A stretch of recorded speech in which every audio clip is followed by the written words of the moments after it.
The veto override may not have been used at all if Henry Clay didn't hate John Tyler so much. John Tyler was a Whig in name only. He was selected as the Whig vice presidential candidate in 1840 because he didn't like Democrat Andrew Jackson, and because Whigs felt that with his support they could get a few votes in the South.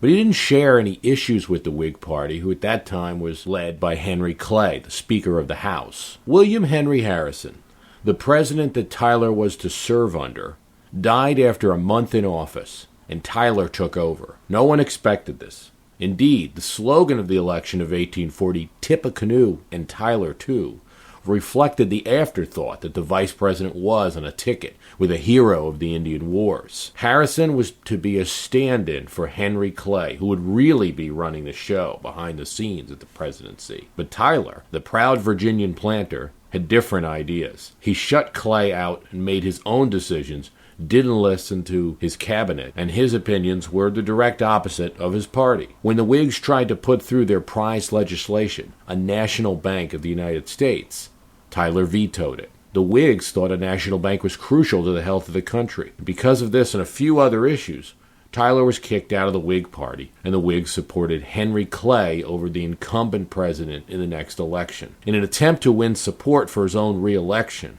Tyler, now without a party, supported annexing Texas.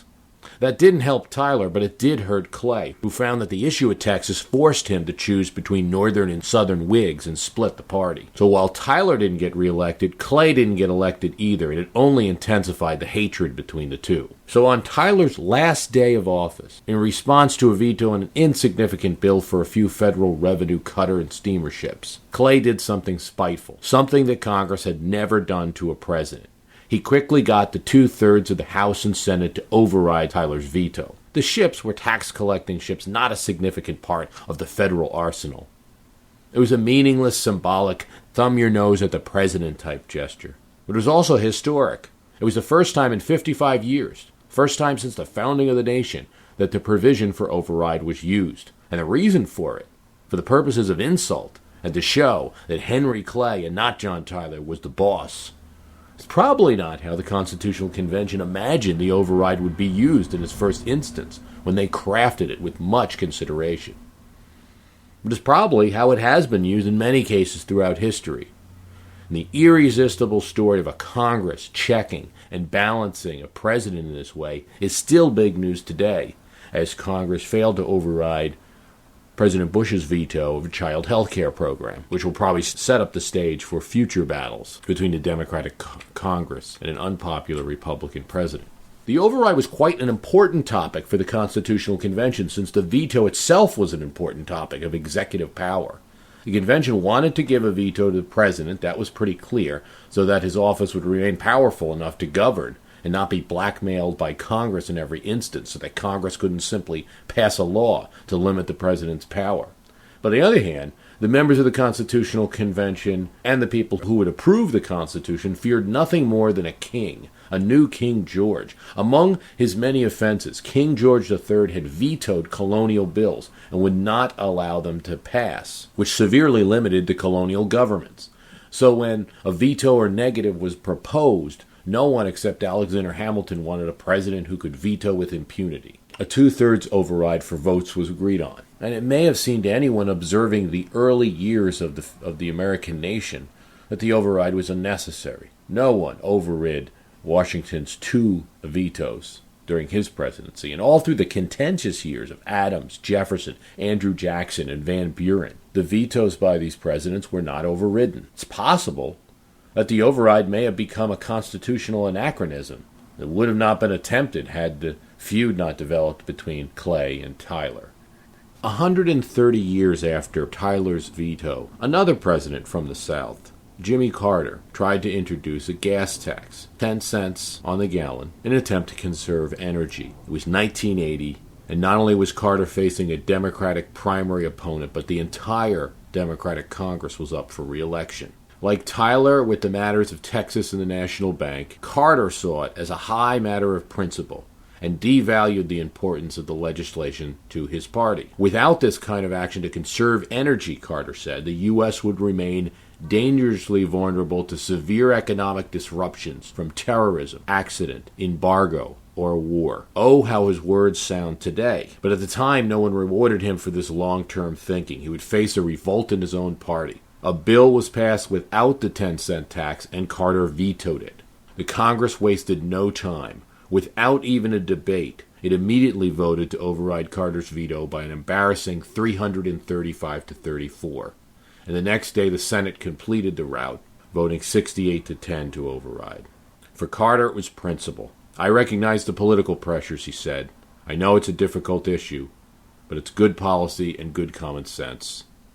But the news stories were of a president not in control of his Congress. The first Congress to override a veto of a president of its own party since the 50s. It didn't look good for Carter going into his re-election.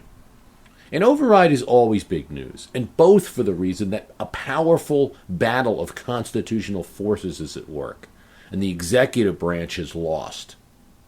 And for the other reason that it's so hard to achieve. Congress needs to get 2/3 of the House and 2/3 of the Senate in order to override. It's difficult to get that in even one body, let alone two. Franklin Roosevelt, who used the veto as an instrument of enforcement of his political power, vetoes more bills than any other president, 635 vetoes over 16 years, yet only 9 of them were overridden. When Franklin Roosevelt vetoed the revenue bill of 1944, he was near the end of his life, and his presidency was not in its greatest phase politically as it had been early on. Congress was dominated by the president's own party, the Democrats, but these Democrats were Southern conservative Democrats who had a different idea of taxation than Roosevelt. Roosevelt wanted taxes to go towards the rich and corporations, estate taxes. Congress sent him a bill that asked lower-income taxpayers to pay more and exempted gas companies, lumber companies, high-income taxpayers. Roosevelt vetoed the bill and then began a classic campaign to support his bill. He took to the radio and said, "It's not a tax bill, but a tax relief bill, providing relief not for the needy, but for the greedy." Like Tyler and Carter, Roosevelt was standing on principle and noted that some of his advisors had suggested signing the Revenue Act, arguing that, having asked for a loaf of bread, he should be content with a small piece of crust. "I might have done so," Roosevelt said, "if I had not noted that the small piece of crust contained so many extraneous and inedible materials." In the early 30s, Roosevelt's campaign would have been devastating for any congressman considering to vote against this powerful president. But by 1944, Roosevelt's veto did little to dissuade legislatures. Within a week, Congress overrode the revenue bill veto. It was a sign of Franklin Roosevelt's influence fading and the rise of the Southern Democrats. While presidential vetoes are common, veto overrides are rare in history. Only 106 veto overrides have happened in the entire span of American constitutional government. That is out of over 2,500 vetoes cast by presidents, and not counting pocket or recess vetoes, which can't be overridden. Over a tenth of them occurred under Andrew Johnson's term of office, when the man who would replace Lincoln was held in little regard by the Republican Congress, who could easily override 15 of his vetoes. Another 10% occurred in the short Gerald Ford presidency, when the post-Watergate Congress flexed its muscle. Along with Andrew Johnson and Gerald Ford, Cleveland, Roosevelt, Nixon, and Reagan, those 6 presidents are the majority of the overrides in history. And there's not much in common with these 6 presidents, except that Congress was, during their presidencies, out of control of their parties, either in the opposition party's hands or in the opposition of a faction of their party, in the case of FDR. But even this statistic does not tell much of the story. Even with these more commonly overridden 6 presidents, they were still able to make many vetoes stick. Even unpopular Andrew Johnson still won half his vetoes. Ford won 85%, Nixon about 90%, and the veto-happy Grover Cleveland still won 98% of his over 590 vetoes. That the veto override is a difficult procedure is not an accident. The override function was crafted in reaction in a call for an absolute veto. It was therefore created in the idea of having some type of check on this veto power that the Constitutional Convention gave the president in an extraordinary circumstance, not just an unpopular one, not just when the president was slightly against the preference of the country, but in a situation such as a dictatorial president trying to seize control of the country, or to continuously block legislation that the country saw and the Congress saw as extremely valuable, perhaps to blackmail the Congress to get power. At the same time, the veto was necessary to stop the Congress from limiting the power of the presidency. So it was an important power, but it had to be limited. So having a simple majority check just would not do. The same majority in Congress that voted for the bill would just simply vote to override the veto when the president made a veto. I mean, all that would do would give them a little more time to reconsider the legislation, I suppose. Indeed, when Henry Clay, in the midst of his spat with John Tyler, tried to change the override to a simple majority, he couldn't get any support. 2/3 seemed to be the right balance for the convention and the right balance in government afterwards.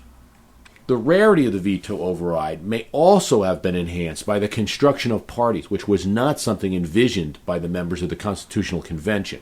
The Constitutional Convention, and indeed the first two presidents, Washington and Adams, viewed the presidency as nonpartisan. So the Congress was a very different body. After 1800, it was established that presidents would be of a party and would be in league with members of Congress, in name as well as behind the scenes. Party pressures to not override a president who you are in league with are strong. They were strong then and they're strong now. A veto override will always require large amounts of partisans turning on their president. Not a common occurrence, though not an impossible one in American politics. Sometimes the override marks a significant difference in philosophy between president and Congress. Richard Nixon vetoed clean air bills, and that was overridden. But one of his famous vetoes that was overridden was the War Powers Act, which limited the president's right to use the armed forces. It has not really achieved that goal, but that was the intention. Jacob Javits, a Republican of New York, led the override measure against his party's president. It was a difficult vote, but the vote was won when in the last minutes of the vote, Bella Asbug and Liz Holtzman switched their votes. Holtzman and Asbug were liberals, and they thought that the War Powers Act gave too much power to the president. But given the chance to embarrass the Republican Party president, to embarrass Richard Nixon, who was their enemy, they relished in the opportunity. Politics of the day gave way to their sense of the legislation, and they voted to override the president's veto. The interesting thing about the Asbug-Holtzman objections is that it has turned out that they were indeed right. The War Powers Act has actually in many ways codified the president's right to use the armed forces without Congress's approval. In 1947, Truman vetoed the Taft-Hartley Act, which put curbs on union. But the then Republican Congress, elected with strong business support and strengthened by having regained the House for the first time since the Depression, overrid him. But as in the case of Henry Clay's steamships or Jimmy Carter's gas tax, the veto override fight eclipses often the legislation itself. Washington watchers will often view an override fight as the moment when the president can or cannot lose control of his party. In 1987, the Highway Bill marked this occasion for the Reagan administration, with the speakership having been handed from the affable Tip O'Neill to Jim Wright, who sought a more combative approach. A bill was passed offering what members of Congress could often agree on together, even among two parties. $87.9 billion of highway and mass transit funding going to congressmen's congressional districts. In addition to something that was wanted in the rural states, a provision that allowed states to raise the 55-mile-per-hour speed limit to 65 on rural interstates. But Reagan opposed the bill, and he identified what he called $1 billion of what he called pure pork. And like Franklin Roosevelt before him, Reagan has been considered by many a great communicator president, and he used his skills, so often used against political opponents, now against both his opponents and members of his own party. I haven't seen so much lard since I handed out blue ribbons at the Iowa State Fair, Reagan said. Having set up that fight, though, Reagan now faced embarrassment because if Republicans didn't back him, he would be seen as representing a party that, yes, confirmed their belief in pork. Despite an aggressive campaign, which found Reagan going to senator's office and literally begging, he was overridden.